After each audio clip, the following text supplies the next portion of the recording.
Amat pagi, Oma, Opa, Bapak, Ibu, Saudara, serta anak-anakku semuanya.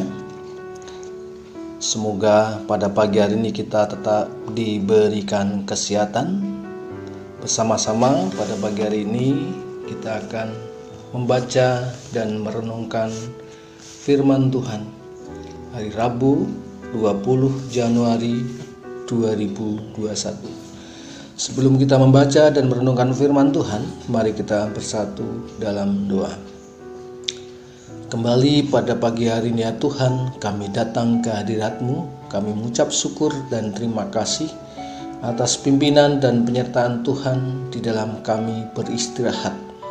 Hingga sampai pagi hari ini Tuhan kembali bangunkan kami untuk kami boleh menikmati hari yang baru, hari yang sudah Tuhan anugerahkan kepada kami. Mengawali aktivitas kami di sepanjang hari ini ya Tuhan, kami akan mendasari dengan firman kebenaran-Mu. Bukalah hati dan pikiran kami agar kami mengerti dan memahami firman-Mu. Berfirmanlah ya Tuhan, pada pagi hari ini kami siap mendengarkan. Hanya di dalam nama Tuhan Yesus Kristus kami berdoa dan mengucap syukur. Amin. Firman Tuhan pada pagi hari ini, Rabu 20 Januari 2021, diambil dari Kejadian 16 ayat 1 sampai dengan 14. Beginilah firman Tuhan. Di bawah perikop Hagar dan Ismail. Adapun Sarai, istri Abram itu tidak beranak. Ia mempunyai seorang hamba perempuan, orang Mesir, Hagar namanya. Berkatalah Sarai kepada Abram, "Engkau tahu, Tuhan tidak memberi aku melahirkan anak. Karena itu baiklah hampiri hambaku itu. Mungkin oleh dialah aku dapat memperoleh seorang anak." Dan Abram mendengarkan perkataan Sarai.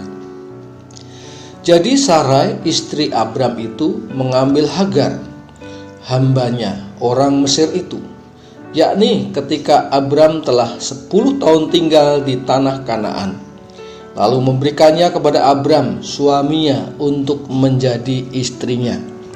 Abram menghampiri Hagar, lalu mengandunglah perempuan itu. Ketika Hagar tahu bahwa ia mengandung, maka ia memandang rendah akan nyonyanya itu. Lalu berkatalah Sarai kepada Abram, "Penghinaan yang kuderita ini adalah tanggung jawabmu. Akulah yang memberikan hambaku ke pangkuanmu." Tetapi baru saja ia tahu bahwa ia mengandung, ia memandang rendah akan aku. "Tuhan kiranya yang menjadi hakim antara aku dan engkau," kata Abram kepada Sarai, "hambamu itu di bawah kekuasaanmu. Perbuatlah kepadanya apa yang kau pandang baik." Lalu Sarai menindas Hagar sehingga ia lari meninggalkannya. Lalu malaikat Tuhan menjumpainya dekat suatu mata air di padang gurun, yakni dekat mata air di jalan ke Syur. Katanya, "Hagar, hamba Sarai, dari manakah datangmu dan kemanakah pergimu?" Jawabnya, "Aku lari meninggalkan Sarai, nyonyaku." Lalu kata malaikat Tuhan itu kepadanya, "Kembalilah kepada nyonyamu, biarkanlah engkau ditindas di bawah kekuasaannya." Lagi kata malaikat Tuhan itu kepadanya, "Aku akan membuat sangat banyak keturunanmu sehingga tidak dapat dihitung karena banyaknya." Selanjutnya kata malaikat Tuhan itu kepadanya, "Engkau mengandung dan akan melahirkan seorang anak laki-laki dan akan menamainya Ismail, sebab Tuhan telah mendengar tentang penindasan atasmu itu. Seorang laki-laki yang lakunya seperti keledai liar. Demikianlah nanti anak itu. Tangannya akan membawa tiap-tiap orang. Saya ulangi, tangannya akan melawan tiap-tiap orang dan tangan tiap-tiap orang akan melawan dia. Dan di tempat kediamannya ia akan menentang semua saudaranya." Kemudian Hagar menamakan Tuhan yang telah berfirman padanya itu dengan sebutan, "Engkaulah El Roi." Sebab katanya, "Bukankah di sini kulihat dia yang telah melihat aku?" Sebab itu sumur tadi disebutkan orang sumur Lahai Roi. letaknya antara Kades dan Beret. Sedemikian firman Tuhan. Berbahagia setiap orang yang mendengar firman Tuhan dan memelihara dalam setiap kehidupan kita setiap hari. Haleluya. Renungan kita pada pagi hari ini berjudul Di Bawah Bayang-Bayang Patriarki. Patriarkisme adalah sistem budaya yang menempatkan laki-laki sebagai pihak yang superior dan perempuan inferior. Laki-laki berada pada kasta tertinggi, lalu perempuan pada kasta yang lebih rendah. Bahkan perempuan menjadi objek laki-laki. Misalnya, seorang perempuan harus menikah baru dikatakan hidupnya baik dan layak. Setelah menikah, mereka pun harus melahirkan seorang anak laki-laki. Kalau hal-hal ini tidak terpenuhi, maka hidup mereka akan semakin direndahkan. Kisah mengenai Sarai dan Hagar adalah bagian dari cerita dominasi patriarki. Sebab Alkitab ditulis dalam latar belakang sejarah budaya demikian. Kita bisa melihat bagaimana Sarai datang dan memohon kepada Abram agar ia mau menghampiri Hagar supaya ia dapat memberikan anak untuk Abram. Setelah Hagar mengandung, Hagar yang hidup dalam hegemoni budaya patriarki kemudian memandang rendah nyonyanya. Hal ini menjadi bukti bahwa perempuan sendiri termakan dan didikte oleh budaya patriarki.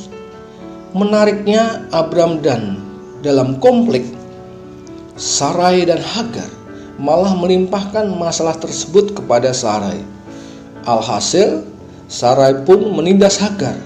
Namun Tuhan tetap menyatakan kasih untuk Sarai dan anaknya. Oma, opa, bapak, ibu, saudara, saudari, serta anak-anak yang diberkati oleh Tuhan. Kita harus membangun budaya yang adil gender. Laki-laki dan perempuan sama derajatnya. Tak ada yang lebih tinggi dari yang lain. Demikian juga seorang perempuan yang bisa mengandung dan melahirkan seorang anak sama berharganya dengan perempuan yang tidak bisa mengandung. Sebaliknya, laki-laki yang bisa memiliki anak dan yang tidak bisa memiliki anak sama-sama bernilai. Sebab semuanya dikasihi oleh Allah. Bayang-bayang patriarki yang tidak adil harus kita hapus. Mari kita berdoa. Bapa yang di surga, terima kasih untuk firman-Mu pada pagi hari ini yang terus menyapa dan menegur kami dalam setiap kehidupan kami. Tuhan, tolong kami untuk kami berpikir dan bertindak jernih dan adil dalam kehidupan di tengah-tengah keluarga kami ya Tuhan.